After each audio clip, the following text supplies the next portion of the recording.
রহমতের নবী বলেন, আমি এমন এক সময় মক্কা নগরীতে আসছি যেই সময় নারীকে পছন্দ করে না, বাবা কন্যা হলে কষ্ট পায়, নিজ হাতে নিজের কন্যা গলা টিপে মেরে ফেলে। আর আমি নবী, রহমতের নবী, আল্লাহর খুব আদরের নবী, আমি রহমতের নবীর কোনো ছেলে নাই, আমি 4 কন্যার বাবা, আমি 4 কন্যার বাবা। অতএব তোমরা যারা কন্যা পেয়েছো শুকর আদায় করিও। 1 কন্যা পেয়েছো 1 জান্নাতের মালিক, 2 কন্যা পেয়েছো 2 জান্নাতের মালিক, 3টা কন্যা পেয়েছো 3 জান্নাতের মালিক, 4 কন্যা পেয়েছো 4 জান্নাতের মালিক। এত সুন্দর এক ঘর, তাকায় থাকবেন শুধু সওয়াব আর সওয়াব। সেই বাইতুল্লাহর পাশের মানুষ দুনিয়ার নষ্ট, চরিত্রহীন, আর সেই সমাজে আসলো কে? পৃথিবীর শ্রেষ্ঠ চরিত্রবান আখলাকি রসুল মক্কা নগরীতে আসছেন। আসার পরে নবী সবার সাথে হাসি মুখে কথা, মানুষের বুকে লাগায়, গালি দেয়, নবী গালি দেন না, জবাব দেন না, বরং তাকে বুকে লাগায় আলিঙ্গন করেন। রহমতের নবী আমার দীর্ঘ 40 বছর পর্যন্ত কাউকে বলে না নামাজ পড়ো, রোজা রাখো, জিকির করো, তেলাওয়াত করো, কালেমা পড়ো, কিচ্ছু বলে না। নবী কথা বলতেছেন, সবার অন্তরে বিশ্বাস, এত ভালোবাসা। সবাই কয় মুহাম্মদ, এক পর্যায়ে গিয়া বলে মুহাম্মদের বিরোধিতা যাই করি, মুহাম্মদের মতো সত্যবাদী আর কেউ নাই। 40 বছর পরে আল্লাহ তাআলা হেদায়েতের বাণী দিলেন, কোরআন। জিবরাইল আমিনকে নিয়ে পাঠাইলেন, কোরআনের প্রথম 5টা আয়াত নিয়ে পাঠাইলেন। ইকরা বিসমি রাব্বিকাল্লাযী খালাক, খালাকাল ইনসানা মিন আলাক, ইকরা ওয়া রাব্বুকাল আকরাম, আল্লাযী আল্লামা বিল কলম, আল্লামাল ইনসানা মা লাম ইয়ালাম। 5টা আয়াত নিয়ে আসলেন। মাত্র 5 আয়াত নিয়ে হেরা গুহায় ঢুকলেন। রসুলের সিনার সাথে জিবরাইল আমিনের সিনা লাগাইয়া হালকা চাপ দিয়া বললেন, ইকরা, হে রসুল আপনি পড়েন। যখন এক চাপ দিলেন, নবী বললেন মা আনা বিকারিন, আমি পড়তে জানি না। আর একটা চাপ দিলেন, নবী বললেন আমি পড়তে জানি না। কয় চাপ হলো? এবার শেষবারে খুব জোরে চাপ দিছেন। নবী এবার পড়তে জানি না তাও বলেন নাই, পড়তে জানি তাও বলেন নাই। নবী বলেন আমার উপরে মৌতের কষ্ট শুরু হয়ে গেল, সীমাহীন জ্বর। জিব্রাইল চাপ দিয়া চলে গেল। আমি বের হয়ে গেলাম ঘরে, খাদিজার ঘরে। খাদিজার ঘরে গিয়া নবী বললেন জাম্মিলুনি, জাম্মিলুনি, আমাকে কম্বল দিয়ে আবৃত করে নাও। কম্বল দিয়া খাদিজা আবৃত করে নিছেন। নবী সব ঘটনা শুনাইলেন। শুনাইয়া এরপরে নবী গুনগুন করে কান্না করেন। খাদিজা বলেন ইয়া রাসূলুল্লাহ, আপনি কাঁদেন কেন? হ্যাঁ বুঝতে পেরেছি, আপনার তো মা নাই, আপনার তো বাবা নাই। আমি 2 স্বামী বিদায়ের পর একাধিক সন্তানের মা হইয়া এরপরে আপনার ঘরে আসছি। আপনার কোনো ভয় নাই, কোনো পেরেশানি নাই। আপনি ভাবতেছেন ঘর ওলি যদি আপনাকে সাপোর্ট না দেয়, তাহলে দাওয়াতের ময়দানে কিভাবে যাবেন? এর মাঝখানে অনেক কথা। রহমতের নবীকে এই ঘটনার পরে খাদিজাতুল কুবরা চলে গেলেন তার চাচাতো ভাই ওয়ারাকা বিন নাওফেলের কাছে। গিয়ে কয়, দেখেন রহমতের নবীর এই হালাত। তিনি ইনজিলের বড় হাফেজ, সব কিছু ডিটেল জানায় দিলেন। হ্যাঁ আপনি তো সত্য নবী, ইনজিলে ভবিষ্যৎবাণী দেওয়া আছে, আপনার উপর আপনার বংশের লোকের হামলা শুরু হবে, অনেক কথা। সর্বশেষ রহমতের নবী আম্মাজান খাদিজা সাপোর্ট দিয়ে কালেমা পড়ে মুসলমান হয়ে গেলেন, ঈমান এনে ফেললেন। ইসলামের ইতিহাসের পৃষ্ঠায় রহমতের নবীর হাতে প্রথম কালেমাওয়ালা ব্যক্তি একজন নারী, তিনি হলেন খাদিজা রাদিয়াল্লাহু আনহা। নারীর সম্মান বলে ইসলাম দেয় নাই, এই জন্য জুলাই স্বাধীনের পরেও আবার আম্মাজানেরা রাস্তায় আন্দোলনে নামে।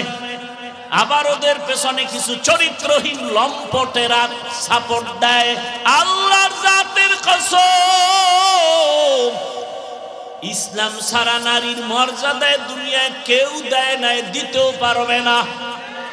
সব ধর্মের কিতাবগুলো নারীর উপরে জুলুম, নারীর উপরে জুলুম, নারীর উপরে জুলুম। ইনসাফ করেছে একমাত্র ইসলাম। জানি না, এজন্য আমরা বুঝি না। নারীদের ইজ্জত বাড়ায় দিছে ইসলাম, মর্যাদা বাড়ায় দিছে ইসলাম। বলতে গেলে অনেক সময় কি পরিমাণ, যেমন একটা প্রমাণ হলো হাসরের ময়দানে আল্লাহ যদি জিজ্ঞাসা করে, আমার হাবিব রহমতের নবীর হাতে কে প্রথমে কালেমা পড়ে আমার রসুলকে সান্ত্বনা দিয়েছো? কোন পুরুষ দাঁড়াতে পারবে না, একজন নারী দাঁড়ায় বলবেন, দয়াময় রব্বুল আলামিন হাবিবের হাতে প্রথম ঈমানওয়ালা আমি একজন নারী। নাম কি? খাদিজা আপনার ছোট বোন না? তো সুন্দর করে বলবেন না, খাদিজাতুল কুবরা রাদিয়াল্লাহু আনহা, রাদিয়াল্লাহু আনহা। আল্লাহ সবাইকে কবুল করেন। ও পর্দার আড়ালের আম্মা জানেরা, দুনিয়াতে আল্লাহ যদি জিজ্ঞাসা করে হাসরের মাঠে ইসলামের পতাকা উড্ডীন করার জন্য কে প্রথমে শহীদ, কেউ সাহস পাবে না, পুরুষেরা চুপ। একজন নারী দাঁড়ায় বলবেন, হে দয়ার মালিক, ইসলামের পতাকা উড্ডীন করার জন্য প্রথম গলা কাটা শহীদ, আমি রক্ত ঝরাইছি, আমি একজন নারী, সুমাইয়া রাদিয়াল্লাহু আনহা। নারীর মর্যাদা। আল্লাহ যদি জিজ্ঞাসা করে আমার দিন রক্ষার জন্য আমার রসুলের ভালোবাসা নিয়ে প্রথম হিজরতের মতো মর্যাদার পথে কে আগাইছো? কোন পুরুষ দাঁড়াতে পারবে না। একজন নারী দাঁড়ায় বলবেন, হে মালিক, ইসলামের পতাকা ঠিক রাখার জন্য, তোমার দিন হেফাজতের জন্য প্রথম হিজরতের পথে আমি এক নারী বের হয়েছি, আমি হলাম রহমতের নবীর কন্যা রুকাইয়া রাদিয়াল্লাহু আনহা। জীবনের সব বন্ধ দরওয়াজার তালা খোলার একমাত্র তাবিজ বা চাবির নাম দরুদের আমল। এটা পড়বেন বেশি বেশি, কমপক্ষে প্রতিদিন 300 বার এই আমলটা করা উচিত। আপনার অসুস্থতার জন্য আমল করেন, সব ঠিক হয়ে যাবে। ব্যবসায় ঝামেলা সমাধান হয়ে যাবে, চাকরির সমস্যার সমাধান। কিসের আমল? দরুদের আমল। কতবার? প্রতিদিন 300 বার দরুদ। তবে 2টা শর্ত মেনে দরুদ পড়তে হবে, তো বরকত বেশি হবে। 1 নাম্বার শর্ত হলো খুব নির্জনে মোহাব্বতের সাথে পড়তে হবে। দ্বিতীয় শর্ত হলো পবিত্র হালাতে পড়তে হবে।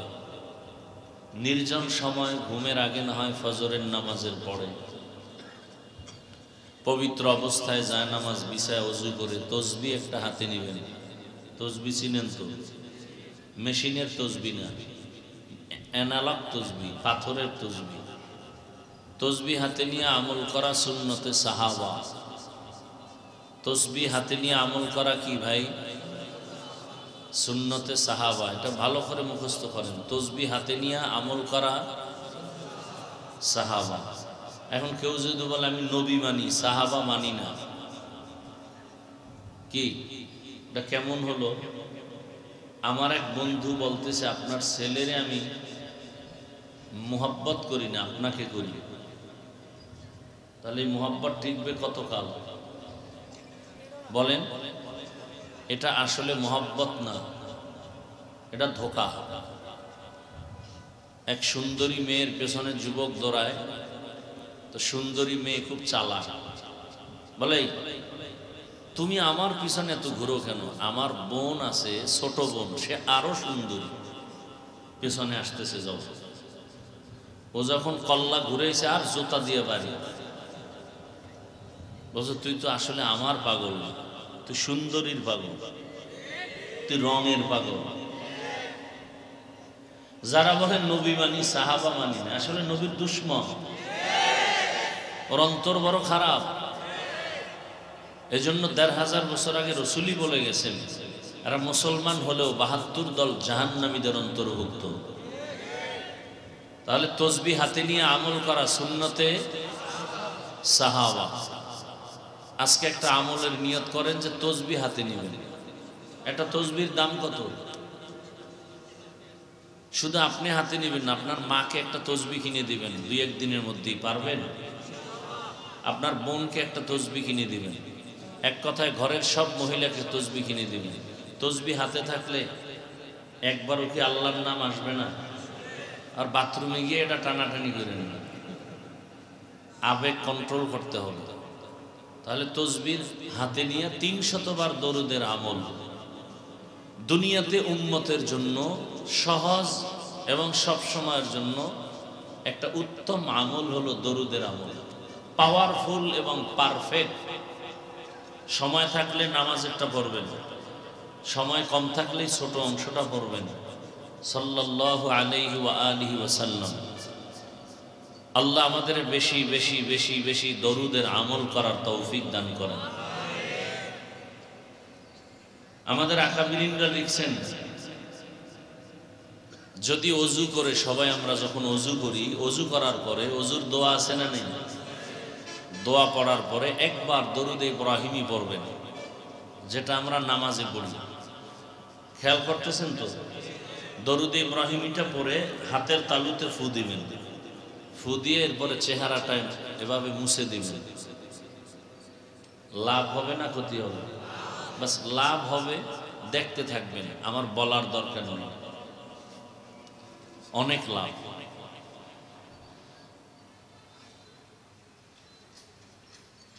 তো ইনশাআল্লাহ নিয়ত করা যায়, আল্লাহর কাছে কিছু নিয়ে যেতে হবে। তো দরুদের আমলটা ধরে রাখেন। আল্লাহ আমাকেও তৌফিক দান করেন, আপনাদেরকেও তৌফিক দান করেন। দোকানে বসে আছেন, গল্প না করে দরুদ পড়েন। গাড়িতে বসে আছেন, গল্প না করে দরুদ পড়তে থাকেন। কেন শুধু শুধু সময় নষ্ট করেন? সময়ের অনেক দাম।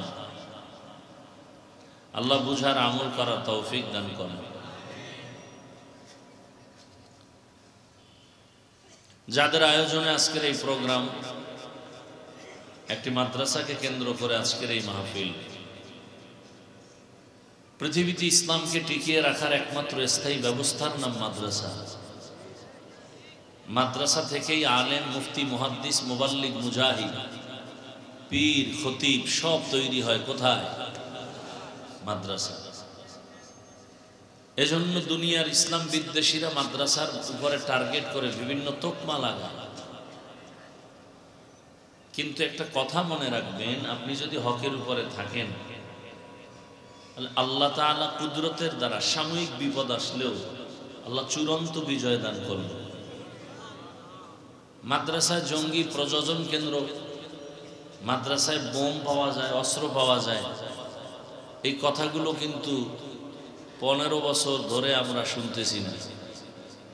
কারণ যে নাস্তিকরা বলতো, এরা ধরা খেয়ে গেছে। কোনো প্রমাণ আজ পর্যন্ত কেউ দিতে পারছে? পারেনি। আর আমাদের দেশের অবস্থাটা এমন, ওই যে গ্রাম্য একটি প্রবাদ আছে যে চিলে কান নিয়ে গেছে, সবাই ওদিকে দৌড়ায়, কানে হাত দেয় না যে কান আছে না নাই। আমাদের দেশটা এতটা দুর্বল হয়ে গেছে, আমাদের হালাত। কে কি বললো লাফাইতেছে, কি বললো, কেন বললো, এর আগে কি, পিছনে কি, এর সূত্র কি, কোনো খবর নেই। এগুলো না থাকার কারণে একজন সাধারণ মানুষ একজন বিজ্ঞ আলেমের বিরুদ্ধে ফেসবুকে লিখতে একটু দ্বিধা করেন। আল্লাহ আমাদের হেদায়েত দান করুন, মাদ্রাসা কবুল করুন, ওস্তাদ, ছাত্র, কমিটি, মুহিব্বিন, মুতাআল্লিকিন, আল্লাহ সবাইকে কবুল করুন। খালিফ যারা, আল্লাহ তাদেরকে মুওয়াফিক বানায় দেন। কোরআনে হাকিমের শেষের দিকে একটি সূরার কয়েক টুকরা আয়াত পড়েছি, রাসূলের একটি হাদিস পড়েছি। ইখলাস রুহানিয়াতের সমন্বয়, সহি নিয়তে, সহি তরিকায়, সহি কিছু কথা বলার নিয়ত করেছি। আল্লাহ আমাকে আপনাদের সকলকে তৌফিক দান করেন। খেয়াল করেন, ওয়াজ করা এক জিনিস আর আওয়াজ দেওয়া আর এক জিনিস। ওয়াজ আর আওয়াজ 5 সেকেন্ডে তার পরিচয় হলো কোন একটা যুবকরে পুলিশে নিয়ে থানার মধ্যে আটকায় বেতের বাড়ি দিতেছে। যুবকের চোখে পানি নেই, কান্নাও নেই। সেই যুবক কোরআনের বাগানে বসে হাউমাউ করে কান্না করে। এতটুকুই চিন্তা করবেন যে পুলিশ বেতের বাড়ি দিলেও কাঁদে না, আর কোরআনের বাগানে ওয়াজের প্যান্ডেলে বসে কান্না করে। ওকে মারলো কে? এর নাম ওয়াজ। আর এই ওয়াজ হওয়ার জন্য দুইটা পুঁজি দরকার। এক পুঁজি আল্লাহ পাকের ডাইরেক্ট রহমত, আর এক পুঁজি উপস্থিত শ্রোতাদের নিরঙ্কুশ অন্তরের মুহাব্বত। আপনাদের মুহাব্বত যেই পরিমাণ, বয়ান সেই পরিমাণ হবে। আপনাদের অন্তরে ইখলাস যেই পরিমাণ, বয়ানের রং ঢং সেই পরিমাণ হবে। বক্তার ইলম আর আমল দিয়ে বয়ান হয় না, ওয়াজ হয় না, আওয়াজ হয়। হেদায়াতের ওয়াজের জন্য এই দুই জিনিস দরকার, আল্লাহর রহমত আর শ্রোতাদের অন্তরের মুহাব্বত। এখন আপনার মুহাব্বত যদি ডিভাইড হয়ে যায়, মোবাইল নিয়ে যারা ব্যস্ত, এদের কলবের দরজা বন্ধ। কলবের দরজা কি? এখন যে কলব চিনে না সে দরজার কি বুঝবে? যে কলবই চিনে না সে দরজার কি বুঝবে? আল্লাহ হেদায়াত দান করুন। এই অনর্থক একটা কাজ মোবাইল বয়ানের মধ্যে মোবাইল হাতে নেওয়া, এটা চূড়ান্ত এক অপচয় এবং অনর্থক একটা কাজ। দুনিয়াতে ফাও কাজ যদি থাকে তো এটা একটা ফাও কাজ। আচ্ছা, ঠিক বেঠিক বলার এখানে কিছু আছে? যারা ঠিক বলছেন আপনারা কি মোবাইল চালান না? কেন কেন শুধু শুধু এই আওয়াজ দেন? আমার কথাটা আপনার দিলের মধ্যে নেওয়ার চেষ্টা করেন, কথা বুঝার চেষ্টা করেন। বয়ান সবাই জানেন, আমিও জানি, আপনারাও জানেন। মিথ্যা বলা হারাম, গালি দেওয়া হারাম, গীবত করা হারাম, মা বাবাকে কষ্ট দেওয়া হারাম। কি না জানেন? সবই জানেন। এখন বুঝবেন, আমাদের বুঝের অভাব। দেখেন না রাজনীতির ময়দানের নেতারা কি সুন্দর ইসলামের কথা বলে, শান্তির ধর্ম ইসলাম। আমাদের স্টেজে বক্তব্য দিবে, হুজুরদের ওয়াজ শুনলে হবে না, আমল করতে হবে। মাঠের থেকে সবাই যদি একটু এক আওয়াজে বলতো আপনার দাড়ি নেই কেন, মাঠের পাবলিক তো আরো দুর্বল। মাঠের মানুষ যদি ওলামায়ে কেরামের সাথে হুঙ্কার দেয়, কোনো মাস্তানের কথা বলার সাহস নাই। কিসের মাস্তানি? এটা রাজনীতির মঞ্চ না ওয়াজের প্যান্ডেল? তো ওয়াজের প্যান্ডেলে রাজনীতির বক্তব্য চললে আলেম কেন রাজনীতির কোরআন দিয়ে বয়ান করবে না? এটা বোঝা গেল মূর্খ, ধর্মান্ধ, রাজনীতি বুঝে না। তারা কি করে? এরা রাজনীতি করে না, এরা দুর্নীতি করে, পেট নীতি করে। রাজনীতি ইসলাম ছাড়া রাজনীতি নেই, সব নাপা। পবিত্র রাজনীতি শুধু ইসলামে আছে, কোরআনে আছে। কথা বুঝেন নাই? আমগো ইসলাম কি দুর্বল নাকি? আমরা যে কোরআন মানি সে কোরআন দুর্বল? যে সব বিষয়ের সমাধান আছে, রাষ্ট্রের ব্যাপারে কোরআনে কিছু নাই, এদিক থেকে কোরআন দুর্বল। কি রাষ্ট্রনীতির ব্যাপারে ইসলাম দুর্বল? তো কেন বলেন ইসলামে রাজনীতি নাই? আবার বলে ধর্মের সাথে রাজনীতিকে টানবেন না। আমগো ধর্মই তো রাজনীতি। ফুল দিয়েন, ঘেরান টানবেন না ফুলের সাথে, মানে ঘেরান তো ফুল থেকে আলাদা করার জিনিস না। আর আলাদা যদি হয়ে যায় ফুল আর ফুল থাকে না।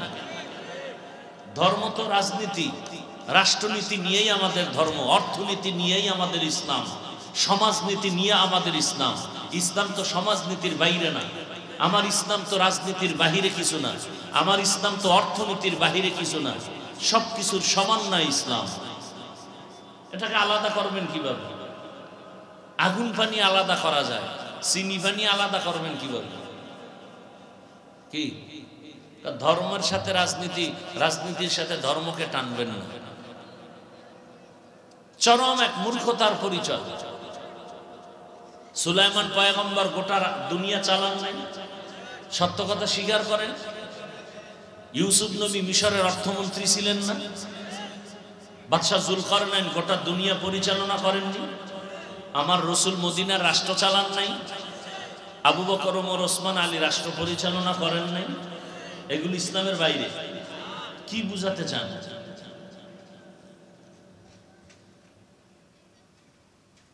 আমাদের ওয়াশ করে ফেলছে আমাদের জেহেনকে। আল্লাহ হেদায়াত দান করুন। শোনেন, কথাগুলো মনে রাখবেন। নামাজ পড়েন না এক জিনিস, বিরোধিতা করা ভিন্ন জিনিস। নামাজ না পড়লে আপনার সাথে ঝগড়া নাই, বিরোধিতা করলে কোনো ছাড় নাই, সুযোগ পেলেই জুতার বাড়ি। ব্যবধানটা বুঝছেন তো? আপনি দাড়ি রাখেন না, কোনো ঝগড়া নাই, বিরোধিতা করলে ছাড় নাই। আপনি পর্দা করেন না, কোনো ঝগড়া নেই, আপনাকে বুঝাবো, আলিঙ্গন করবো, সালাম দিব, বিরোধিতা করলে বিন্দু কোনো ছাড় দেওয়া যাবে না। আপনি ইসলামের রাজনীতি করেন না, কোনো তর্ক বিতর্ক কিচ্ছু নেই, আপনাকে সালাম আমি দিব, কিন্তু ইসলামের রাজনীতির বিরুদ্ধে কথা বললে আর ছাড় দেওয়া যাবে না। কথাটা ক্লিয়ার বুঝাইতে পারছে? খোদায় বুঝ না দিলে আর কি করার। এজন্য বলছি, ওয়াজ আপনারা জানেন, বুঝের অভাব। বুঝ ঠিক হয়ে গেলে সে একজন জেনারেল লাইনের মানুষ বলবে, না আমি নামাজ ছাড়তে পারি না, রোজা ছাড়তে পারি না, দাড়ি কাটতে পারি না। সমস্যা কি? সে মাদ্রাসায় পড়ছে, তো সে দাড়ি রাখছে কেন? তার বুঝ ঠিক হয়ে গেছে।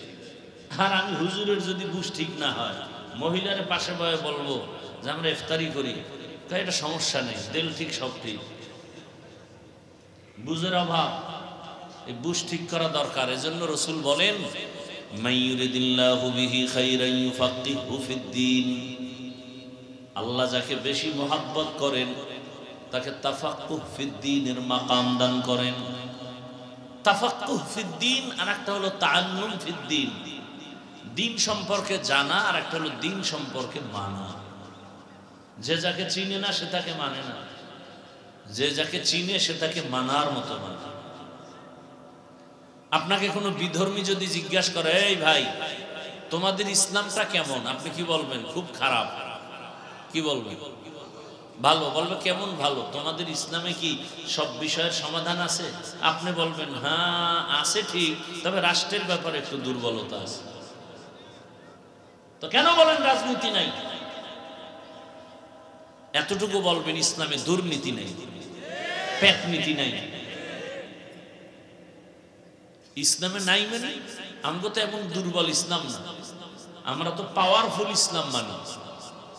নাই বলতে কিছু নেই। আর এ কথাও চিরসত্য মনে রাখবেন, লিখে রাখবেন, যতদিন পর্যন্ত এ জমিনে ইসলাম কায়েম হবে না, ততদিন পর্যন্ত এই জমিনে শুধু চাপাবাজির আওয়াজ শুনবেন, শান্তি কপালে আসবে না। কোনোদিন না। আপনি চাপাবাজি করতে পারেন, শান্তি পেতে হলে ইসলাম ছাড়া কোনো রাস্তা নাই। ইসলাম কি বলে? একজন মুমিন আর একজন মুমিনকে যখন দেখবা সালাম দাও। সালাম মানে কি? এই ইকো দিল কা মাইকলা কই? ইকো দেয় কেন? ইকো রিভাব থাকবে, কোনো ইকো থাকবে না। সালাম মানে কি বলেন? বলে না। শান্তি, এটা বলেন, স্পষ্ট বলেন। তাহলে আমি দোয়া করলাম তোমার উপরে শান্তি বর্ষিত হোক, সেও আমাকে দোয়া করলো ওয়া আলাইকুমুস, আপনার উপরে শান্তি বর্ষিত হোক। এখানে অশান্তি আসবে কেন? ইসলাম বলে বড়রা ছোটকে স্নেহ মায়ার নজরে দেখো, আবার বলে ছোটরা বড়দেরকে শ্রদ্ধার নজরে দেখো। তাহলে বড়রা যদি ছোটকে মায়ার নজরে দেখে কোনোদিন জুলুম করবে না, ছোটরা যদি বড়দেরকে শ্রদ্ধার নজরে দেখে কোনোদিন বেয়াদবি করবে না। কি ইসলাম নাই দেখা ছাত্র শিক্ষকের বিরুদ্ধে আন্দোলন করে। বাংলাদেশের 54 বছরের ইতিহাসে যা শুনি নাই, বিশেষ করে মাদ্রাসা লাইনে ওস্তাদের বিরুদ্ধে আন্দোলন, এটা কল্পনা। এখনো ওস্তাদদের সামনে ঘড়ি হাতে দেই না। এই বয়ান উঠছি টাইম দেখার লাগে ঘড়িটা দিছি, তাও ডান হাতে দিছি। জীবনে ঘড়ি হাতে দেই না, তাও বাম হাতে, ভুলেও না ডান হাতে দেই। আন্দোলন আমি কালকেও এক মাদ্রাসায় বলেছিলাম, ছাত্ররা পড়ছে, দাওরার ছাত্র, আরো ছাত্র, আমি বলি আল্লাহর জাতের কসম, যারা শিক্ষকের বিরোধিতা করবে, বেয়াদবি করবে, ওদের ধ্বংস মরার আগেই শুরু, ওর জীবন টোটালটাই ধ্বংস। যে হোক বেয়াদব আজ মাহরুম গাশত ফজলে রব, জমিনের মধ্যে মানুষের চূড়ান্ত সৌন্দর্য আদব, বেয়াদবের জিন্দেগির কোনো সৌন্দর্য নেই। কিছু হলেই আন্দোলন। কেন? আল্লাহ শেষ, আল্লাহ নাই। হ্যাঁ, আল্লাহ নাই তো আল্লাহর উপরে ছেড়ে দাও, তাকায় তাকায় দেখো আমার আল্লাহ কি পারে, ছেড়ে দাও। আসমানের ফয়সালা তো কঠিন, ছেড়ে দাও। তুমি আমি ফেসবুকে লেখলে কি হবে? ক্ষতি আমার হবে, হুজুরের কি হবে? আল্লাহর উপরে ছেড়ে দাও, দেখতে থাকো আল্লাহ কি করে। সীমা লঙ্ঘন করলে জুলুমের বিচারটা জাগাত শুরু হয়ে যাবে, মরার আগেই শুরু হবে। তো রসুলের হাদিস। হায় হায়, আল্লাহ হেদায়াত দান করুন, আমাদের সমস্ত ছাত্রদেরকে আল্লাহ হেদায়াত দান করুন। আমাদের মাথার মুকুট আসাতেজায়ে কেরাম, শিক্ষক বৃন্দ যারা, আল্লাহ তাদেরকেও হেদায়াতের দৌলত দান করেন। প্রতিটি শিক্ষা প্রতিষ্ঠান রসুলের আদর্শের উপরে কায়েম ও দায়েম রাখেন। আমিনও বলেন। এত ভিআইপি হইলেন, সব উল্টা পাল্টা হয়ে গেছে। ইসলাম বলে কর্মচারী কাজ করে, ঘাম ঝরার আগে বেতন দাও। আর আমরা ইসলাম ছাড়া দেখি কি, খালি আন্দোলন চলে, বেতন নাই। গার্মেন্টস ভাঙো, অফিস ভাঙো, এরপরে পুলিশের বেতের বাড়ি লাগাও, এই দেখতে দেখতে এইতেছে। সোনার বাংলা এমন এক সানকফাল্লে দেশ, এটা নাই বলতে কিছু নেই। বাবা তার আপন মেয়েকে হোটেলের মধ্যে নিয়ে বলে আজকে রাতের জন্য তুই স্ত্রী। নাউজুবিল্লাহ আসে না? আমাদের সোনার বাংলার খবর। কে বলবে এই কথা? বলার মানুষ নাই, শোনার মানুষ নাই, বিরোধিতা করার মানুষের অভাব নেই। আল্লাহ আমাকে হেদায়াত দান করুন, আল্লাহ আপনাদেরকেও হেদায়াত দান করুন। আয়াত ও হাদিসের তরজমাটা বলে নেই, তারপরে কিছু ব্যাখ্যার সুযোগ হলে। ইকরা বিসমি রাব্বিকাল্লাযী খালাক।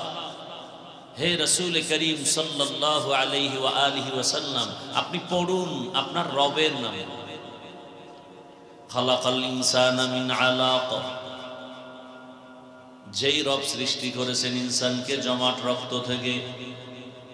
ইকরা ওয়া রাব্বুকাল আকরাম, পড়ুন আপনার রবের প্রশংসার বিবরণ দিন, বর্ণনা করুন, মহত্ব মর্যাদার বিবরণ দেন। আল্লাযী আল্লামা বিল কলম, যিনি ইলম দান করেছেন কলমের মাধ্যমে।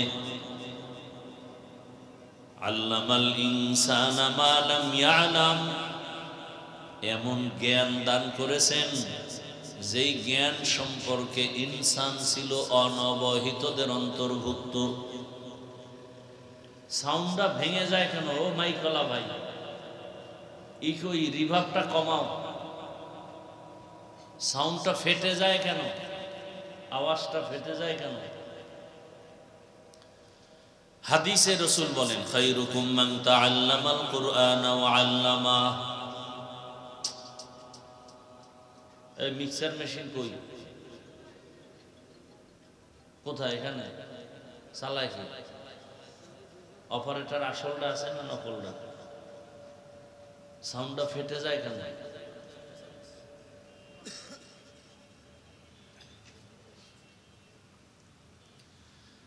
নবীজি বলেন, সারা দুনিয়াতে তারাই শ্রেষ্ঠ যারা কোরআন নিজে শিখে অন্যকে শিক্ষা প্রদান করে। কোরআন শিক্ষা দেওয়া নেওয়া, যেমন ডাইরেক্ট কোরআন আলিফ বা তা সা পড়াচ্ছি, আপনি শিখতেছেন, এটাও কোরআন শিক্ষা, এটাও বড় দামি শ্রেষ্ঠ। এই যে আবার কোরআন শিখার জন্য যে অন্য অন্য কিছু বিষয় শিখা হয়, ইলমে সরফ, ইলমে নাহবু, ইলমে বালাগাত, ফাসাহাত, এগুলো কোরআন শিক্ষার অন্তর্ভুক্ত। এজন্য এদের বলে তালিবুল ইলম। নবী বলেন এদের জন্য দোয়া করে নদীর মাছ,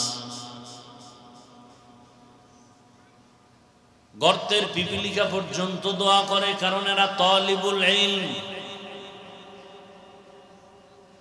তালিবুল ইলম যখন রাস্তা দিয়া চলে, ফেরেশতারা তাদের পাখা বিছায়া দেয়। ওয়া ইন্নাল মালাইকাতা লাতাযউ আজনিহাতাহা লিতালিবিল ইলম। তালিবুল ইলমের পায়ের নিচে পাখা বিছায়া দেয়, নূরের পাখা।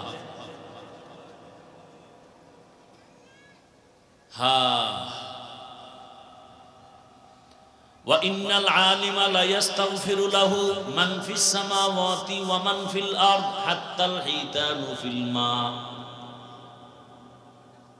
সাউন্ডটা ভাঙ্গে কেন আমি তো বুঝি না কিছু।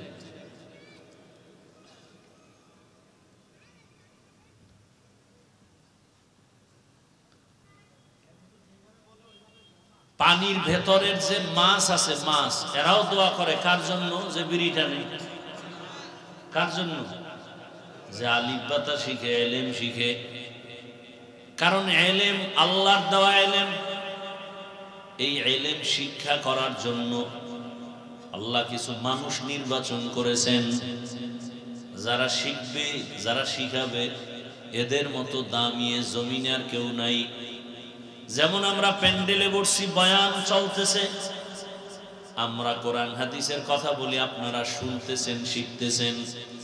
নবীজি বলেন, যখন এই ময়দানে, এই মজলিসে আহলে হক ওলামাদের মোলাকাতে দ্বীন শিখার জন্য ঘর থেকে কেউ বের হয়, প্রত্যেকের কদমে কদমে সওয়াব, এবং প্রত্যেকের সাথে ৭০,০০০ রহমতের ফেরেশতার কাফেলা আল্লাহ বানায় দিয়েছেন।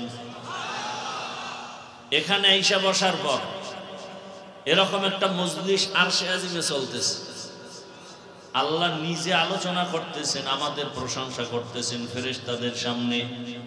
শেষ ফল আল্লাহ ঘোষণা দিয়েছেন, এই প্যান্ডেলে যারা বসছে সবার জীবনের গুনাহ মাফ। একটা মাসআলা যদি শিখতে পারেন, ১০০ নফল নামাজের সওয়াব আল্লাহ দান করবেন। অনেকগুলো মাসআলা যদি শিখেন, ১০০০ রাকাত নফল নামাজের সওয়াব পেয়ে যাবেন। সুবহানাল্লাহ। সারাদিন বিড়ি টানলে সুবহানাল্লাহ।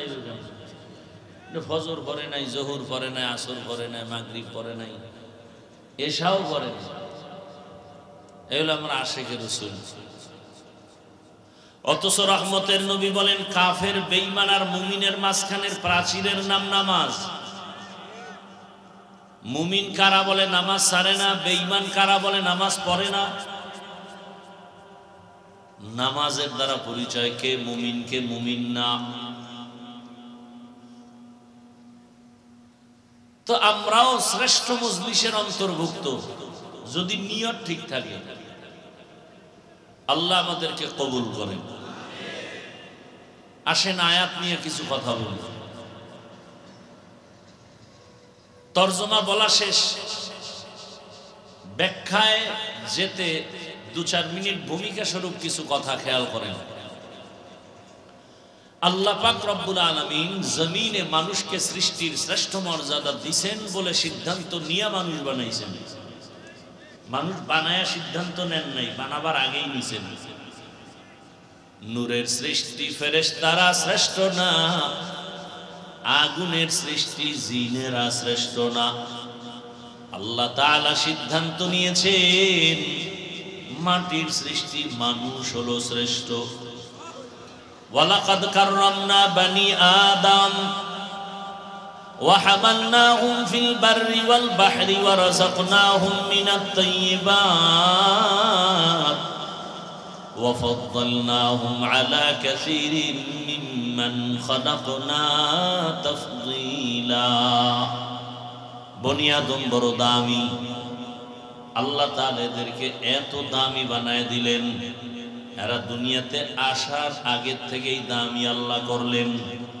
দুনিয়াতে আসার পরে আল্লাহ মর্যাদা ঠিক রাখার জন্য দুইটা ব্যবস্থা দিয়েছেন। তোমার মর্যাদা ঠিক ধরে রাখতে যদি চাও, দুইটা জিনিসকে সমানভাবে ফলো করে চলো। এক হলো রিজালুল্লাহ, আর এক হলো কিতাবুল্লাহ। এক ব্যবস্থার নাম থিওরিক্যাল পদ্ধতি, আর এক ব্যবস্থা প্র্যাকটিক্যাল পদ্ধতি। থিওরিক্যাল পদ্ধতি হলো কিতাবুল্লাহ, আর প্র্যাকটিক্যাল পদ্ধতি রিজালুল্লাহ। আল্লাহর নির্বাচন করা কিতাব, আল্লাহর পক্ষ থেকে একচ্ছত্র সিদ্ধান্ত বা নির্বাচিত ব্যক্তি। আল্লাহর নির্বাচিত ব্যক্তির মধ্যে শ্রেষ্ঠ ব্যক্তি রহমাতুল লিল আলামিন। আল্লাহ তাআলার নির্বাচিত কিতাবের মধ্যে শ্রেষ্ঠ কিতাব কোরআনুল কারীম। এই দুই জিনিস যারা বলে আমরা কোরআন কিতাব মানি, ব্যক্তি মানি না, খোদার কসম তারা গোমরাহ। যারা বলে আমরা ব্যক্তির গোলাম হয়ে আছি, ব্যক্তির পূজা করি, কিতাব আদি বুঝি না ও মানি না, এরাও গোমরাহ। এই দুনো দল আমাদের দেশে আছে না নেই? একদল বলে কোনো আলেম মানি না, মাযহাব মানি না, ইমাম মানি না, কোরআন হাদিস সব মানি আর কেউরে মানি না। আসলে কোরআন হাদিস মানা কি জিনিস বুঝেই না। ওই আয়াত পড়ে না, কুল আতিউল্লাহ ওয়া আতিউর রাসূল ওয়া উলিল আমরি মিনকুম ফাসআলু আহলা যিকরি ইন কুনতুম লা তা'লামুন। ওই আয়াতগুলো খেয়াল করে নাই। এরা উপরের তরজমা দেখা কোরআন হাদিস পড়ে, ভেতরে যে এর ব্যাখ্যা আছে, এর ভিতরে বালাগাত ঢুকানো আছে, এর মধ্যে ফাসাহাত ঢুকানো আছে, ইলমে নাহবু ঢুকানো আছে। এরা ওদিকে খেয়াল করে না। এরা আল্লাহ দল্লিন আমিন হেনে পড়ছে, গোমরা। নবীজির শানেও আছে দল্লান ফাহাদা হেনও গোমরা। তরজমা লাগাই দিছে নবী গোমরা। উম্মি শব্দের অর্থ, শাব্দিক অর্থ আনপড়, পড়ালেখা করে নাই। তো স্বাভাবিক গ্রামের ভাষায় কইবে যে পড়ালেখা করে না, সে তো মূর্খ।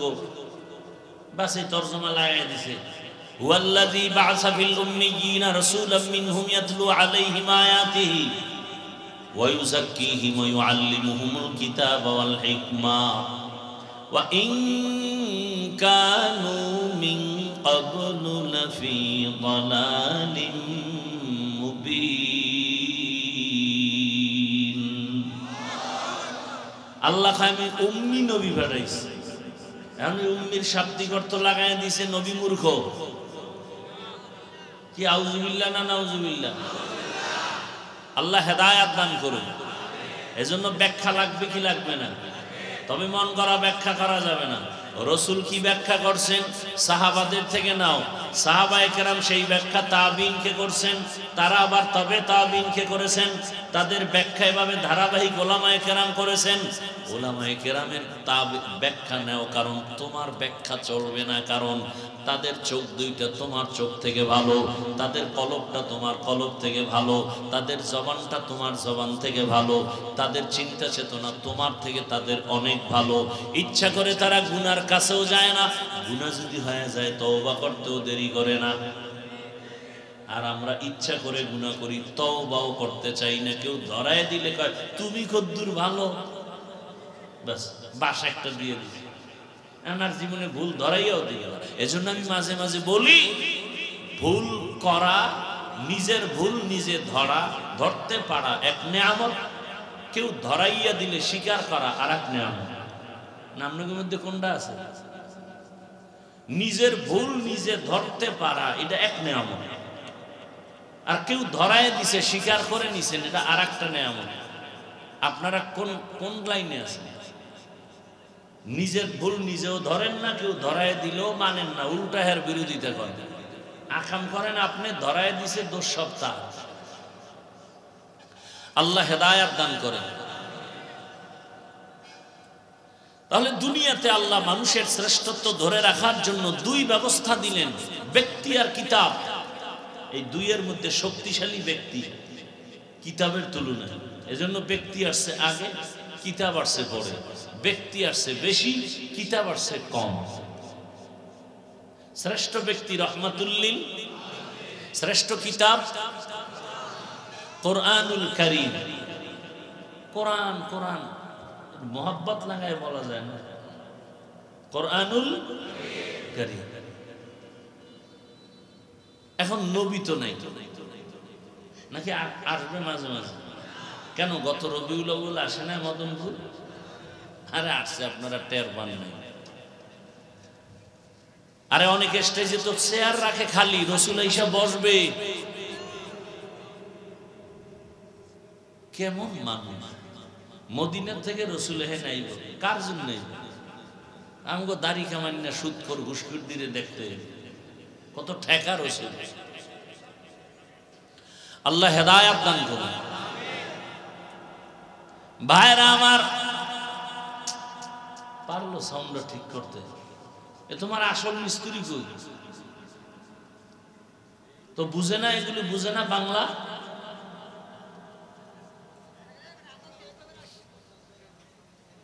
শেষে গিয়ে দেখে আপনারা বুঝেন না, সাউন্ডটা ফেটে যায়, বাঁকা হয়ে যায়।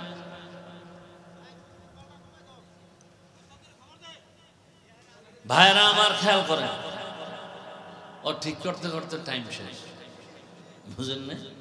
ধমক দিলে আরো আউলে, কারণ ভলিউম আছে 150, খালি ঘুরাইতেই থাকি ঘুরাইতেই থাকি।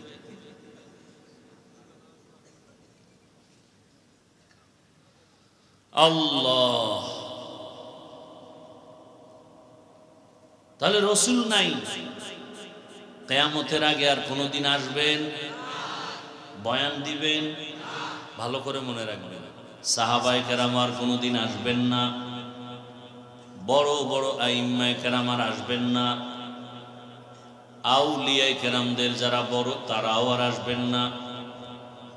কিয়ামত পর্যন্ত এই জাতি জান্নাতের সঠিক পথ যদি দুনিয়ার থেকে পেতে চায় এবং দুনিয়ার লাইনের শান্তির ঠিকানা যদি সবাই চায়, নির্ভেজাল শান্তির ঠিকানা, সংসারের শান্তি, ব্যবসার শান্তি, চাকরির শান্তি, ব্যক্তির শান্তি, পরিবারের শান্তি, সব শান্তির ঠিকানার নাম ইসলাম।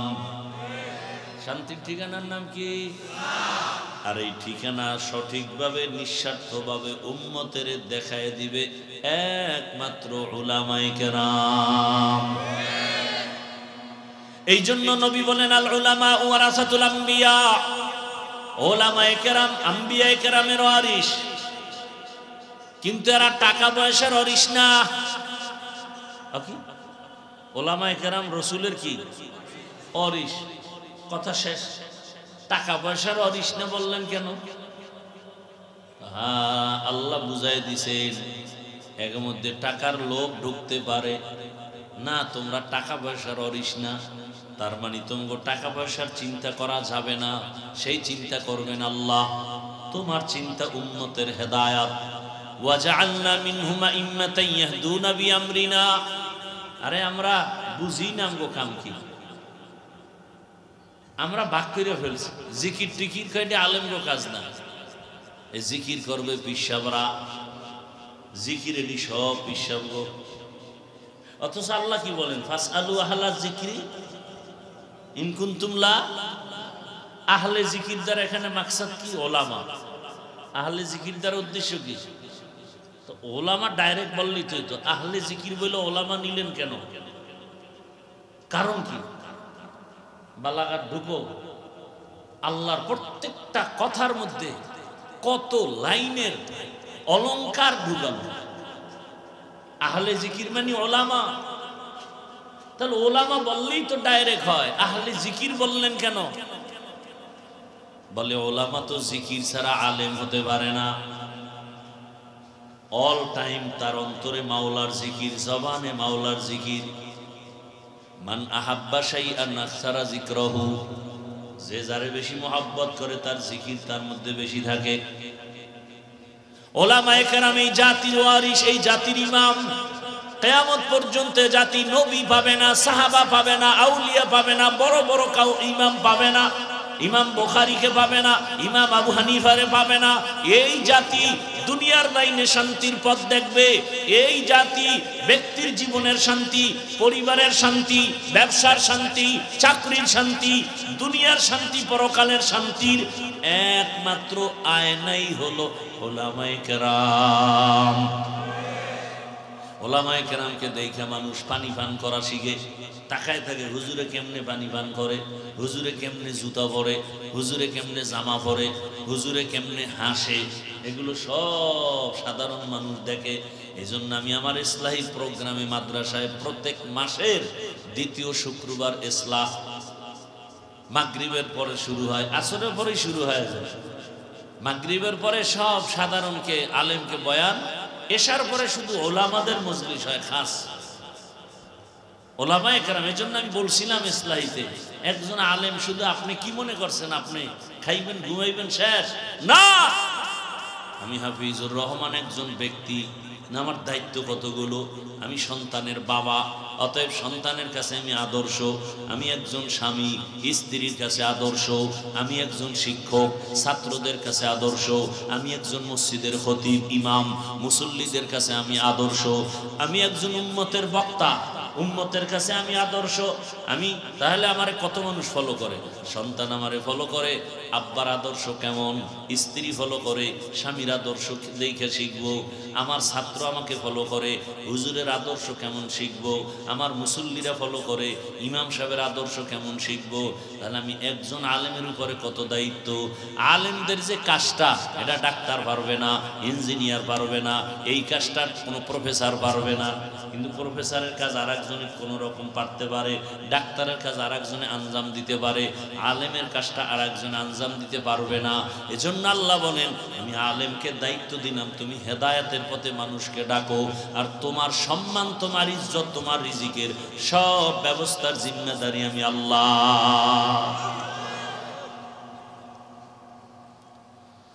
হায় হায় হায় হায়, হুব্বুদ দুনিয়া রাসু কুল্লি খাতিয়া, সব ধ্বংস দুনিয়ার ভালোবাসায় পড়ে, সব শেষ, সব শেষ।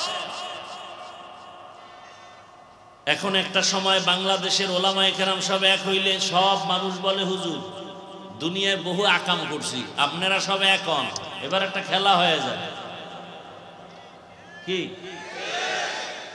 হুজুরেরা রেডি হয়ে গেছে, আমরা এক হবো না, হবে না।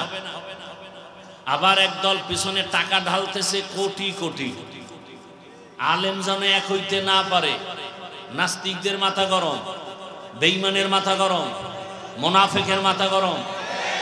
এই মুহূর্তে আলেম যদি এক হয়ে যায়, আমগো চান্দি শেষ, ধান্দাবাজি শেষ, চান্দাবাজি শেষ। কারণ আলেম যদি এক হয়ে যায়, পুরা জনগণ এক হয়ে যাবে।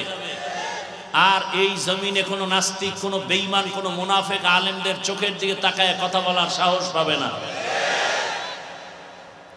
ওভার 100 সত্য কথা যদি এখন আলেম আজকে রাত্রে ঘোষণা হবে, কালকে সব শীর্ষ আলেমরা এক ময়দানে আসবে, পরশুদিন থেকে দেশ চালাবে ওলামায়ে কেরাম। কোটি কোটি কোটি টাকা পেছনে ঢালা হচ্ছে, আলেম যেন এক হতে না পারে। এটা কঠিন এক ষড়যন্ত্র, কঠিন, বলতেও পারি না, সইতেও পারি না। চারিদিকে আসমান, পালাবো করি, কঠিন এক হালাত। বেশি বেশি বেশি বেশি দোয়া করেন, ওলামায়ে কেরামের পক্ষে থাকেন, তাদেরকে এক হওয়ার জন্য দোয়া করেন। টুকটাক বিরোধিতা বন্ধ করে দেন। বুঝেন না কথা? কি বলবো? চরমনায় নায়েবে আমিরুল মুজাহিদিন কয়েক মাস আগে, এই জুলাইয়ের পরে এক বয়ানে সম্ভবত না বক্তৃতায় বলছিলেন, খেয়াল করিয়েন, যে জামাত ইসলামের ভাইরা ওলামায়ে কেরামের পক্ষ থেকে আপনাদের উপরে যেই অভিযোগগুলো আছে আকীদা নিয়ে, ওলামায়ে কেরামদের সাথে এক হইয়া বৈশা এগুলো ঠিক করেন। খুব খেয়াল করেন কথাগুলো। পুরা দেশ গরম হয়ে গেছে। এখন কি এগুলো নিয়ে কথা বলার সময়? এখন কি এ নিয়ে ভাবার সময়? এখন সব ঐক্য হতে হবে। এবার চরমনাই যখন জামাতের এক স্টেজে আসছে, এখনো ঐক্য হয় নাই, সমঝোতাও হয় নাই। যেমন খ্রিস্টান আইসা বক্তব্য দিতে পারে, হিন্দু আইসা বক্তব্য দিছে, জামাতের নেতা এসে বক্তব্য দিছে, এখন তারাই আবার উল্টাপাল্টা শুরু করছে, বলে এদের আকীদা ঠিক নেই, এই ঠিক নেই, সেই ঠিক নেই। এখন চরমনাই এই চরমনাই সেই, মানে বলতে বলতে বলতে বলতে সাধারণ মানুষকে আমরা কই যাব, এমন এক অবস্থা, বলারও ভাষা নাই, সইতেও পারতেছি না। কোথায় যাবে জাতি, আমাদের কি হালাত?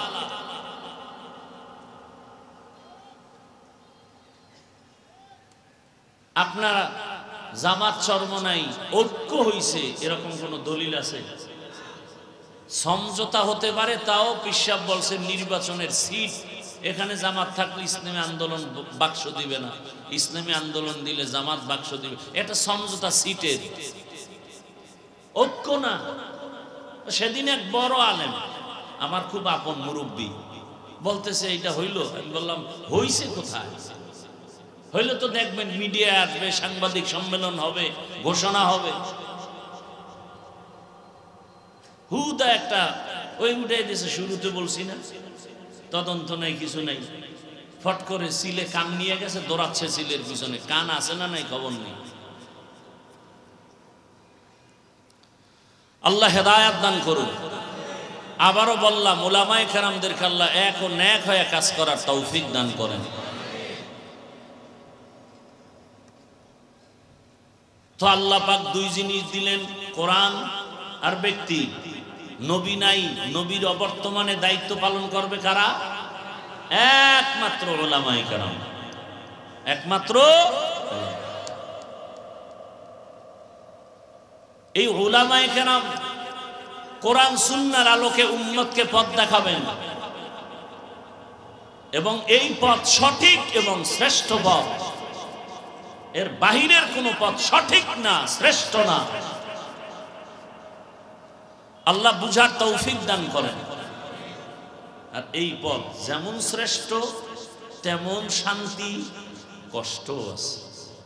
কেমন কষ্ট? ওই কষ্টের সাথে কোনো তুলনা নাই। সমস্ত আম্বিয়ায়ে কেরাম কঠিন থেকে কঠিন পরীক্ষার সম্মুখীন হলেন।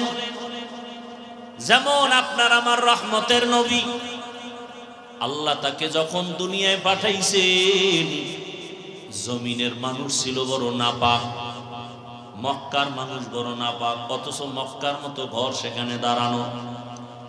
যেই বাইতুল্লাহর দিকে তাকাইলেই সওয়াব, তাকাইলেই সওয়াব, তাকাইলেই সওয়াব। ইন্না আউওয়ালা বাইতিন উযিআ লিন-নাস লাল্লাযী বিবাক্কাতা মুবারাকাও ওয়া হুদা, মুবারাকাও ওয়া হুদান লিল আলামিন। এত সুন্দর এক ঘর, তাকায় থাকবেন শুধু সওয়াব আর সওয়াব। সেই বাইতুল্লাহর পাশের মানুষ দুনিয়ার নষ্ট, চরিত্রহীন, আর সেই সমাজে আসলো কে? পৃথিবীর শ্রেষ্ঠ চরিত্রবান আখলাকি রাসূল মক্কা নগরীতে আসছেন। আসার পরে নবী সবার সাথে হাসি মুখে কথা, মানুষের বুকে লাগায়, গালি দেয়। নবী গালি দেন না, জবাব দেন না, বরং তাকে বুকে লাগায় আলিঙ্গন করেন। রহমতের নবী আমার দীর্ঘ 40 বছর পর্যন্ত কাউকে বলে না নামাজ পড়ো, রোজা রাখো, জিকির করো, তেলাওয়াত করো, কালেমা পড়ো, কিচ্ছু বলে না। নবী কথা বলতেছেন, সবার অন্তরে বিশ্বাস, এত ভালোবাসা। সবাই কয় মুহাম্মদ, এক পর্যায়ে গিয়া বলে মুহাম্মদের বিরোধিতা যাই করি, মুহাম্মদের মতো সত্যবাদী আর কেউ নাই। 40 বছর পরে আল্লাহ তাআলা হেদায়েতের বাণী দিলেন, কোরআন। জিবরাইল আমিনকে নিয়ে পাঠাইলেন, কোরআনের প্রথম 5টা আয়াত নিয়ে পাঠাইলেন। ইকরা বিসমি রাব্বিকাল্লাযী খালাক, খালাকাল ইনসানা মিন আলাক, ইকরা ওয়া রাব্বুকাল আকরাম, আল্লাযী আল্লামা বিল কলম, আল্লামাল ইনসানা মা লাম ইয়ালাম। 5টা আয়াত নিয়ে আসলেন। মাত্র 5 আয়াত নিয়ে হেরা গুহায় ঢুকলেন। রসুলের সিনার সাথে জিবরাইল আমিনের সিনা লাগাইয়া হালকা চাপ দিয়া বললেন, ইকরা, হে রসুল আপনি পড়েন। সবাই অনেক তরজমা আপনারা দেখবেন ব্যানারে, ইকরা বিসমি রব্বিক, পড়ো তোমার প্রভুর নামে হে রসুল। আমি তরজমা করেছি, হে রাসূল পড়ুন আপনি আপনার রবের নামে। ওলামায়ে কেরাম লিখেছেন রব শব্দের অর্থ প্রভু বললে হক আদায় হয় না। রব শব্দের অর্থ এক শব্দে হবে না, এক বাক্য দিয়ে রবের তরজমা হবে। কেমন? বলে রব হলেন তিনি সমস্ত প্রাণীদের প্রয়োজনের অগ্রিম আয়োজন করেন যিনি, তিনি হলেন রব। যখন এক চাপ দিলেন নবী বললেন মা আনা বিকারিন, আমি পড়তে জানি না। আর একটা চাপ দিলেন নবী বললেন আমি পড়তে জানি না। কয় চাপ হলো? এবার শেষবারে খুব জোরে চাপ দিছেন নবী। এবার পড়তে জানি না তাও বলেন নাই, পড়তে জানি তাও বলেন নাই। নবী বলেন আমার উপরে মৌতের কষ্ট শুরু হয়ে গেল, সীমাহীন জ্বর। জিব্রাইল চাপ দিয়ে চলে গেল। আমি বের হয়ে গেলাম ঘরে, খাদিজার ঘরে। খাদিজার ঘরে গিয়া নবী বললেন জাম্মিলুনি জাম্মিলুনি, আমাকে কম্বল দিয়ে আবৃত করে নাও। কম্বল দিয়া খাদিজা আবৃত করে নিছেন। নবী সব ঘটনা শুনাইলেন। শুনাইয়া এরপরে নবী গুনগুন করে কান্না করেন। খাদিজা বলেন ইয়া রাসূলুল্লাহ আপনি কাঁদেন কেন? হ্যাঁ বুঝতে পেরেছি, আপনার তো মা নাই, আপনার তো বাবা নাই। আমি দুই স্বামী বিদায়ের পর একাধিক সন্তানের মা হইয়া এরপরে আপনার ঘরে আসছি। আপনার কোনো ভয় নাই, কোনো পেরেশানি নাই। আপনি ভাবতেছেন ঘর ওলি যদি আপনাকে সাপোর্ট না দেয় তাহলে দাওয়াতের ময়দানে কিভাবে যাবেন? এর মাঝখানে অনেক কথা। রহমতের নবীকে এই ঘটনার পরে খাদিজাতুল কুবরা চলে গেলেন তার চাচাতো ভাই ওয়ারাকা বিন নাওফেলের কাছে। গিয়ে কয় দেখেন রহমতের নবীর এই হালাত, তিনি ইনজিলের বড় হাফেজ। সব কিছু ডিটেল জানায় দিলেন। হ্যাঁ আপনি তো সত্য নবী, ইনজিলে ভবিষ্যৎবাণী দেওয়া আছে, আপনার উপর আপনার বংশের লোকের হামলা শুরু হবে, অনেক কথা। সর্বশেষ রহমতের নবী আম্মাজান খাদিজা সাপোর্ট দিয়ে কালেমা পড়ে মুসলমান হয়ে গেলেন, ঈমান এনে ফেললেন। ইসলামের ইতিহাসের পৃষ্ঠায় রহমতের নবীর হাতে প্রথম কালেমাওয়ালা ব্যক্তি একজন নারী, তিনি হলেন খাদিজা রাদিয়াল্লাহু আনহা। নারীর সম্মান বলে ইসলাম দেয় নাই, এই জন্য জুলাই স্বাধীনের পরেও আবার আম্মাজানেরা রাস্তায় আন্দোলনে নামে। আবার ওদের পেছনে কিছু চরিত্রহীন লম্পটেরা সাপোর্ট দেয়, আছে না নাই? আল্লাহর জাতের কসম, ইসলাম সারা নারীর মর্যাদায় দুনিয়ায় কেউ দেয় নাই, দিতেও পারবে না। সব ধর্মের কিতাবগুলো নারীর উপরে জুলুম, নারীর উপরে জুলুম, নারীর উপরে জুলুম। ইনসাফ করেছে একমাত্র ইসলাম। জানি না, এজন্য আমরা বুঝি না। নারীদের ইজ্জত বাড়ায় দিছে ইসলাম, মর্যাদা বাড়ায় দিছে ইসলাম। বলতে গেলে অনেক সময় কি পরিমাণ, যেমন একটা প্রমাণ হলো হাসরের ময়দানে আল্লাহ যদি জিজ্ঞাসা করে আমার হাবিব রহমতের নবীর হাতে কে প্রথমে কালেমা পড়ে আমার রাসূলকে সান্ত্বনা দিয়েছো, কোন পুরুষ দাঁড়াতে পারবে না, একজন নারী দাঁড়ায় বলবেন দয়াময় রব্বুল আলামিন হাবিবের হাতে প্রথম ঈমানওয়ালা আমি একজন নারী। নাম কি? খাদিজা আপনার ছোট বোন না? তো সুন্দর করে বলবেন না, খাদিজাতুল কুবরা রাদিয়াল্লাহু আনহা, রাদিয়াল্লাহু আনহা। আল্লাহ সবাইকে কবুল করেন। ও পর্দার আড়ালের আম্মা জানেরা, দুনিয়াতে আল্লাহ যদি জিজ্ঞাসা করে হাসরের মাঠে ইসলামের পতাকা উড্ডীন করার জন্য কে প্রথমে শহীদ, কেউ সাহস পাবে না, পুরুষেরা চুপ। একজন নারী দাঁড়ায় বলবেন হে দয়ার মালিক, ইসলামের পতাকা উড্ডীন করার জন্য প্রথম গলা কাটা শহীদ, আমি রক্ত ঝরাইছি, আমি একজন নারী সুমাইয়া রাদিয়াল্লাহু আনহা। নারীর মর্যাদা আল্লাহ যদি জিজ্ঞাসা করে আমার দিন রক্ষার জন্য আমার রাসূলের ভালোবাসা নিয়া প্রথম হিজরতের মতো মর্যাদার পথে কে আগাইছো, কোন পুরুষ দাঁড়াতে পারবে না। একজন নারী দাঁড়ায় বলবেন, হে মালিক, ইসলামের পতাকা ঠিক রাখার জন্য, তোমার দ্বীন হেফাজতের জন্য প্রথম হিজরতের পথে আমি এক নারী বের হয়েছি। আমি হলাম রহমতের নবীর কন্যা রুকাইয়া রাদিয়াল্লাহু আনহা। এইভাবে একটা একটা যদি বলি, নারীর মর্যাদার শেষ করা যাবে না। আজ আমার আম্মা জানেরা নারী ইজ্জত পায় না, সম্মান দেয় নাই। আরে ইসলাম ছাড়া কে দিবে সম্মান? নারী বাবার ঘরে আসবে কন্যা, তুমি ওরে লালন পালন করো, কারণ তুমি একটা কন্যা পেয়েছো, তুমি একটা জান্নাতের মালিক হয়ে গেছো। রহমতের নবী বলেন, আমি এমন এক সময় মক্কা নগরীতে আসছি যেই সময় নারীকে পছন্দ করে না। বাবা কন্যা হলে কষ্ট পায়, নিজ হাতে নিজের কন্যা গলা টিপে মেরে ফেলে। আর আমি নবী, রহমতের নবী, আল্লাহর খুব আদরের নবী, আমি রহমতের নবীর কোনো ছেলে নাই, আমি 4 কন্যার বাবা, আমি 4 কন্যার বাবা। অতএব তোমরা যারা কন্যা পেয়েছো শুকর আদায় করিও। 1 কন্যা পেয়েছো, 1 জান্নাতের মালিক। 2 কন্যা পেয়েছো, 2 জান্নাতের মালিক। 3টা কন্যা পেয়েছো, 3 জান্নাতের মালিক। 4 কন্যা পেয়েছো, 4 জান্নাতের মালিক। 3 বউ পেয়েছো, 3 জান্নাতের মালিক, এটা কিন্তু না, সাবধান। এখন এই বউ লয়ে কারা নিজের বউ, 1 বউর হক আদায় করতে পারে না, 2টা লয়ে এটা না। আল্লাহ হেদায়েত দান করুন। 4 কন্যা মানে 4টা জান্নাতের মালিক। ভাইরা আমার, রহমতের নবীও 4 কন্যার বাবা, কোনো ছেলে নাই। এই আপনাদের যাদের ঘরে কন্যা আছে, বাবা হইয়া থাকলে বলেন তো, আপনার ছেলে বেশি আপনার জন্য পাগল না মেয়ে? আন্দাজি কন্যা কোনোদিন পরীক্ষা করছেন? আছে ভাইরা ক, যারা ভাই ভাই বলতো, তোর জন্য তোর ভাইয়ের কলিজা ভরে না বোনের কলিজা ভরে? যেই বাবা মনে করেন আমার ছেলে নাই, মেয়ে আসছে, ওই 1 মেয়ে দিয়া 5 ছেলের উপকার আপনার হবে, এত টেনশন করেন কেন? আল্লাহ পারে না? কত প্রমাণ চান, কত প্রমাণ চান?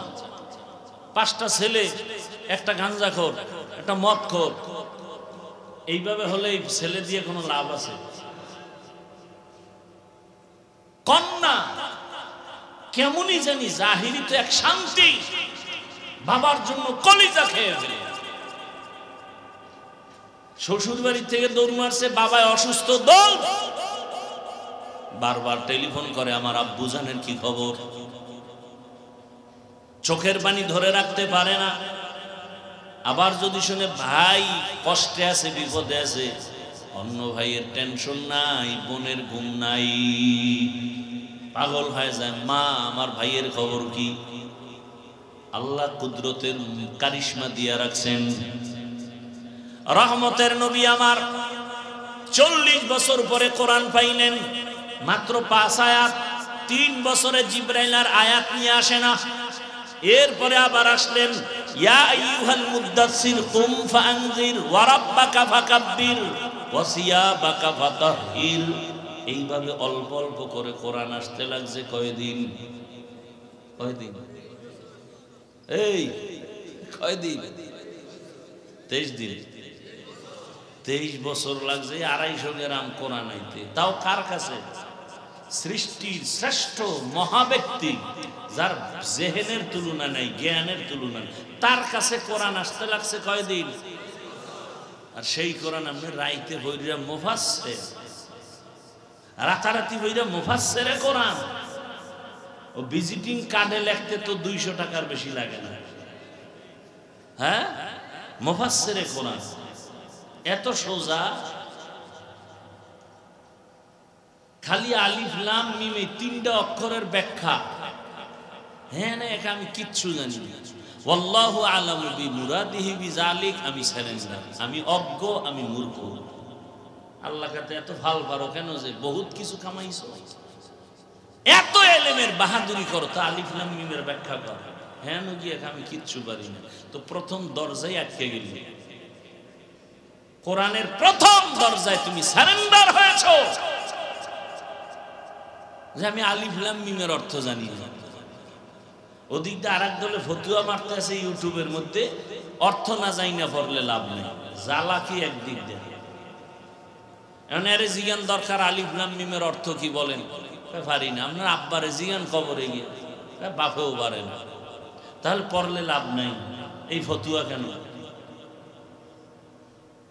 অথচ নবী বলেন এক অক্ষর পড়ো 10টা নেক।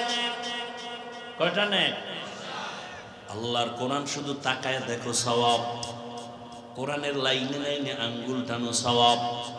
দেখা দেখা কোরআন পড়বা, মরণের আগে চোখের পাওয়ার নষ্ট হবে না। মুসলমানের ঘরে কোরআন নাই, অনেকের ঘরে কোরআন আছে, 15-20 বছর হয়েছে, একদিনও খুলিয়াও দেখে না ভেতরটা কেমন। বড় আফসোস, আল্লাহর রসুলের কাছে কোরআন আসার সূচনা কত কঠিন, নবীর মরণের কষ্ট। আচ্ছা আল্লাহ নিজেই বলেন নবী আপনার কষ্ট করা লাগবে না, লা তুহাররিক বিহি লিসানাকা লিতাআজালা বিহি ইন্না আলাইনা জামাআহু ওয়া কুরআনা। আমি কোরআন আপনার সিনায় জমা করে দিব, কষ্ট করা লাগবে না। অথচ সেই 5 আয়াতের জন্য নবীর এমন জোরে চাপ দিল, জ্বর উঠে গেল। নবীরে কষ্ট দিল কেন? আল্লাহ এমনিই দিতেন, আবার চাপ দিলেন কেন? দিলেন 3বার চাপ দেওয়া হলো কেন? আবার প্রথম 2 চাপে নবী বললেন আমি পড়তে জানি না, তৃতীয় চাপে নবী পড়তে জানি না বলেন না, তবে চুপ থাকলেও তো পড়ার উপরে সমর্থন আছে, আছে না নাই? নবী পড়তে জানি না বললেন কেন? এর এক জবাব হলো জিবরাইল আমিন রেশমি রুমালে লেখা আয়াতগুলো আল্লাহর পক্ষ থেকে ধইরা বলে ইকরা, নবী আপনি পড়েন। নবী তো উম্মি, দেখা পড়তে পারে না। নবী বলেন মা আনা বিকারিন, আমি পড়তে নবী জানেন না মানে কি মূর্খ? নবী পড়তে জানেন না কথার অর্থ দুনিয়ার কারো কাছে রাসূল পড়া শিখেন নাই। কার কাছ থেকে? আল্লাহর পক্ষ থেকে রাসূল শিখছেন সব, দেখে দেখে নবী পড়তে পারেন না। তৃতীয় চাপে রাসূল পারি নাও বলেন নাই, পারিও বলেন নাই, বরং রহমতের নবী সমর্থন দিলেন। একটা কথা এখানে থাকে, একটা ছেলে কিচ্ছু পারে না, ওরে আইনা পড়ে, এই বলো বাবা আউযু, ও কয় কি আউযু, বলে বিল্লাহি, বাচ্চাটাও কি বলে বিল্লাহি মিনাশ, পারে না। তা রসুলের সামনে জিব্রাইল যখন কইছে ইকরা, তো নবী তো বলবেন ইকরা, বা জিব্রাইল বলছে ইকরা বিসমি রাব্বিকাল্লাযী খালাক, নবীও বলবেন ইকরা বিসমি রাব্বিকাল্লাযী খালাক। নবী দোনোবার কইলেন আমি পারি না। তৃতীয় চাপে তো অবস্থা খারাপ, অসুস্থ। এখানে অনেকে জবাব দিছেন একটা, নবী প্রথম 2 চাপে না পড়ে বুঝাইছেন কার নামে পড়বো বলা নাই, তৃতীয় চাপে বলা হয়েছে রবের নামে পড়ো। আমি এটাকে সমর্থন দিলাম, দুনিয়ার সব পড়া ছাড়ো, রবের পড়াটাকে ধরো। দুনিয়াতে পড়া 2 লাইনে চলে, রবের নাম সহ, রবের নাম ছাড়া। কি? রবের নাম সহ পড়া, মাদ্রাসার পড়া, কোরআনের পড়া, আর রবের নাম ছাড়া পড়া দুনিয়ার শিক্ষা, জাগতিক শিক্ষা, জেনারেল শিক্ষা। 2 পড়ার উদ্দেশ্য আলাদা, সিস্টেম আলাদা, ফলাফলও আলাদা, একটা দুনিয়া আর একটা আখেরা। তবে আল্লাহর নাম সহ যদি পড়ে ওই লাইনে গিয়াও সে সফল। যেমন বহু ডাক্তার, ইঞ্জিনিয়ার, প্রফেসর নামাজি নাই, তাহলে আপনি কেন বলবেন ডাক্তার হওয়া খারাপ, ইঞ্জিনিয়ার হওয়া খারাপ, প্রফেসর হওয়া খারাপ? বাকি কথা, স্বাভাবিক কথা হলো যারা আল্লাহর নাম বাদ দিয়ে পড়বে এরা ডাক্তার হতে পারে, ইঞ্জিনিয়ার হতে পারে, কিন্তু মানুষ হওয়া কঠিন। মানুষ হওয়া, যেমন এমবিবিএস ডাক্তার হইছে তাসলিমা নাসরিন, মানুষ হতে পারে নাই। মানুষ ঢাকা কলেজের প্রফেসর আহমদ শরীফ প্রফেসর হয়েছে ঠিক, কিন্তু মানুষ হতে পারে নাই। মানুষ হতে হলে লাগবে আল্লাহর কোরআনের ছোঁয়া। এখন অনেকে বলবে আমরা স্কুল কলেজে যারা পড়ি আমরা কি মানুষ না? তুমি মানুষ কি না, না অলুমান? এটার জন্য প্রশ্ন হলো, তুমি জানোনি ও স্কুল কলেজের ছেলে মেয়েরা, ভাই বোনেরা, জানোনি মাকে বিবাহ করা হারাম? জানেনি? বলেন না কেন? জানে। বিয়া ছাড়া সন্তান জন্ম দেওয়া হারাম, জানেনি? যদি বলেন জানে, তাহলে আমার জবাব হলো তারা মানুষ। কিন্তু প্রশ্ন আবার থেকে যায়, কি ওরা যে জানলো মাকে বিবাহ করা হারাম, বিয়া ছাড়া সন্তান জন্ম দেয়া হারাম, এটা কি কলেজের বই বইরা জানছে? হ্যাঁ, অবশ্যই কোনো না কোনো ভাবে আল্লাহর কোরআনের ছোঁয়া পেয়েই জানছে। তাহলে ফাইনাল অ্যান্সার কি? মানুষ হওয়ার শিক্ষাই হলো কোরআনের আলোর শিক্ষা। কোরআনের ছোঁয়া ছাড়া মানুষ হওয়া যায় না। এই জন্য ডাক্তার নামাজ পড়ে কেন? তাবলীগের ছোঁয়া লাগছে, খাঁটি আল্লাহওয়ালার নজর লাগছে, কোরআন পড়তে পারে, এই জন্য সে ডাক্তার হইয়াও নামাজ পড়ে, ইঞ্জিনিয়ার হইয়াও নামাজ পড়ে, কলেজের প্রফেসর হলেও নামাজ পড়ে, উকিল হইয়াও নামাজ পড়ে, চাকরি করে নামাজ পড়ে, র্যাব আর্মি পুলিশ বিডিআর হইয়াও নামাজ পড়ে, ওসি ডিসি এসপি হওয়ার পরেও নামাজ পড়ে। কেন? বলে কোরআনের ছোঁয়া লাগছে, তাবলীগের মাধ্যমে, আল্লাহওয়ালাদের মাধ্যমে, আলেম ওলামাদের মাধ্যমে। আর যেই লাইনের পড়া ওখানে তো কোরআন নাই, বরং আন্দোলন আর স্বাধীনতার পরেও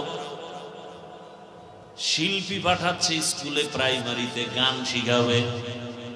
কি কোরআন শিখাবার শিক্ষক নাই, আর নতুন আবার আন্দোলনে নামো। বারবার আন্দোলন করলে স্বাধীন করলা কি? কি স্বাধীন করলা? দেশ স্বাধীন হলে আবার পানির মধ্যে লাশ ভাসে কেন? স্বাধীনই যদি হয়ে থাকে তাহলে মা বোন ধর্ষিতা হয় কেন? স্বাধীন হয়ে থাকলে ব্যবসায়ীর দোকানে চাঁদাবাজি হয় কেন? বুঝে ফেলেছি এই স্বাধীন হবে না, নতুন একটা স্বাধীন করতে হবে। যেই স্বাধীন হলে দেশ ঠান্ডা হবে, ওই স্বাধীন হবে ইসলামের স্বাধীন।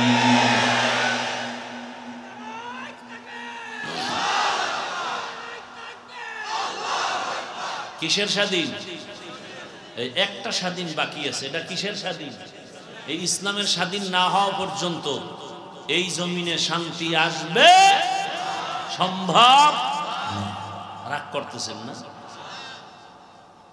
আল্লাহ হেদায়েত দান করুন। স্বাধীন হয়েছে, এখনো ওয়াজে বাধা কেন?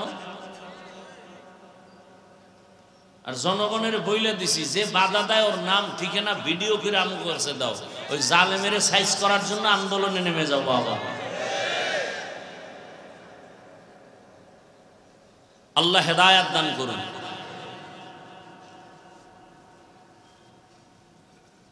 কি এক কঠিন হালাত। তাহলে এই আল্লাহর মানুষ, আল্লাহর আইনে মানুষ হওয়ার শিক্ষা, এটা মাদ্রাসার শিক্ষা। তার মানে স্কুলে কি মানুষ হওয়া যাবে না? যাবে। স্কুলে পড়ো, কলেজে পড়ো, ডাক্তার হও, ইঞ্জিনিয়ার হও, ওলামায়ে কেরামের সাথে সম্পর্ক, মোহাব্বত, দোয়া, মা বাবার সাথে সম্পর্ক, দোয়া, শিক্ষকের দোয়া, আলেম ওলামার দোয়া নিয়ে চললে স্কুলে পড়লেও মানুষ, কলেজে পড়লেও মানুষ, ডাক্তার হলেও মানুষ, ইঞ্জিনিয়ার হলেও মানুষ।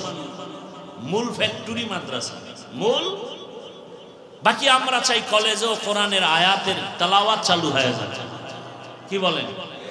আমরা চাই ওখানেও কোরআনের শিক্ষা চালু হয়ে যাক। 100 নম্বরে পরীক্ষা হোক, তাহলে কলেজে পড়িয়া আমার বোন আর ধর্ষিতা হবে না। আল্লাহ বুঝার তৌফিক দান করেন। এই মাদ্রাসা আপনাদের, অনেক মাদ্রাসার একটা মাদ্রাসা, যেই মাদ্রাসার বরকতে আপনারা এখানে আসছেন, আল্লাহ মাদ্রাসা কবুল করেন। মাদ্রাসা টিকায় রাখার জন্য আমাদের দোয়া করার দরকার আছে না নাই? সার্বিক সহযোগিতার প্রয়োজন আছে না নাই? আপনাদের কাছে ব্যাগ রুমাল নিয়ে যাবে, 1000, 500, 100 যা পারি আল্লাহর মোহাব্বতে একটু দান করি। আপনারা কোরআনের বাগানে দিবেন না তো কে দিবে? হিন্দুরা দিবে, বৌদ্ধরা দিবে? তো কেন এত পেরেশানি করেন, কৃপণতা করেন? ভাবতেছে যা পারেন দিবেন, 1000 পারেন, 500 পারেন, আল্লাহ বেশি বেশি দিবেন, মাদ্রাসা মসজিদে দিতেই থাকবেন। লাভ আছে না নাই? হায়াত বাড়বে, রিজিক বাড়বে, মুসিবত দূর হবে, কবরে আযাব মাফ হবে, আল্লাহর মহব্বতে সবাই দিব। আমিও আপনাদের পাশে কাশপুর ব্রিজের পরে মাতুয়াইল মা ও শিশু মেডিকেলের ভেতরে আদর্শ নগরে আছে, দাওয়াত সবাই যাবেন। বিশাল এক জায়গা নিয়েছি 20 কোটি টাকার। দোয়া করবেন আল্লাহ কুদরতের দ্বারা আসানের সাথে সেই জায়গার টাকার ব্যবস্থা করে দেন। আমিনও বলবেন না? আল্লাহ সবাইকে কবুল করেন। আর সহযোগিতাও করবেন, মাঝে মাঝে আসবেন মাদ্রাসায়, দাওয়াত থাকলো সবাই দিব, কেউ খালি ফিরাবো না, সাধ্য মতো দেই। মা বোনেরাও মাইকের আওয়াজ পেয়ে থাকলে ছোট বাচ্চা ছাত্রদেরকে দিয়ে দেন, ওখানে আপনারা ছাত্রদেরকে দান করেন। আল্লাহর মহব্বতে যা পারি 1000, 500, 100 যা পারি দেই। আল্লাহ সবার দান কবুল করেন। দানের বরকতে, হায়াতে, ইজ্জতে, রিজিকে বরকত দান করেন। এই যেখানে স্টেজ, এই জায়গা মাদ্রাসার নিজস্ব 6 তলা ভবন হবে, আল্লাহ পাক কুদরতের দ্বারা কবুল করেন। কালেকশন দ্রুত হাঁটতে হবে, দ্রুত দ্রুত কালেকশন করে রুমালগুলো স্টেজের দিকে পৌঁছায় দাও তাড়াতাড়ি। আমরা যারা দিব দ্রুত দিয়ে দেই। দোয়া করি, দোয়া চাই আল্লাহ পাকে মাহফিল কবুল করেন। যে কথাগুলো বললাম ভুল ত্রুটি আল্লাহ ক্ষমা করেন। বাকি কথা আমাকে আপনাদের সকলকে সহি তরিকায় আমল করার তৌফিক দান করেন। আলহামদুলিল্লাহি রাব্বিল আলামিন والصلاة والسلام على سيد الأنبياء والمرسلين وعلى آله وأصحابه أجمعين يا أرحم الراحمين يا أرحم الراحمين يا أرحم الراحمين رب ارحمهما كما ربياني صغيرا